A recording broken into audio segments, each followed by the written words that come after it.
So ERs are getting busier, nurses are getting more overwhelmed. And sometimes we have protocols that are kind of outdated because they expect the one person who's going to see this patient, along with the doctor, PA, and P, to do assessments to decide whether a patient has alcohol withdrawal and how severe his symptoms are. It's gone popular that we use something called CIWA-R for assessment for alcohol withdrawal. And then based on the score of above 8, you can give medications. And the higher the score, the more likely you give a stronger dose of a medication.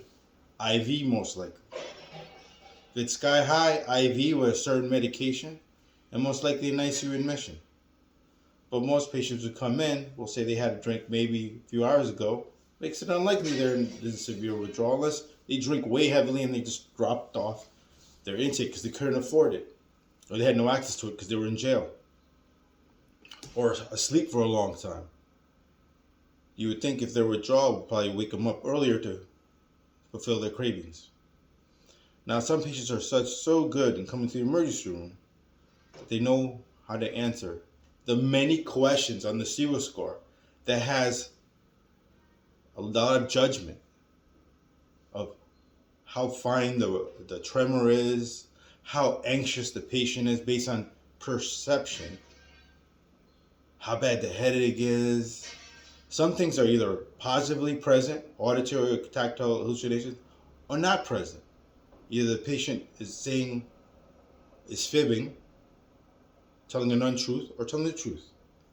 But there's so many points to assess and so many areas of bias by the one who's asking the question, the one who's answering.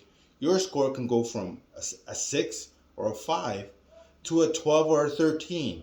A patient going from no medications required to medications required. Possibly even IV benzodiazepines or barbiturates. Do you understand? To a person who can sleep off, leave them alone, and time to send them home when it's time. Does it make sense? So I've heard it from toxicologists. Why use such a complex scoring system that has such a wide variety in scoring by multiple people, especially if it's the nurses you're asking, right? To assess before this protocol, to assess for medications. Is it fair for the nurse who's overwhelmed taking care of admitted patients? Overwhelmed instead of the 1-to-4 ratio that they see on the West Coast that's protected by law, that they're getting hit with 7 patients, 8 patients, not including the admitted patients that they're having to do admitted orders. Right? Some patients are carrying up to 10 patients, 15 patients. How can that nurse assess quickly, calmly, the scoring system appropriately on the CIWA score? Why can't we use something called a RASS, Richmond Assessment Sedation Score, right? I'm going to tell you this. Your goals of any intoxicated patient who's now you think is withdrawals should be somewhere from a 0 to a -2. A 0 opens his eyes spontaneously and interacts with you, right? A 1 opens his eyes for more than 10 seconds and interacts with you to voice. A score of a -2 opens his eyes less than 10 seconds but interacts with you. A -3 is a bad sign. He opens his eyes, doesn't interact, just closes his eyes. You're getting really sedated now. There's no questions about, do you feel things crawling on you?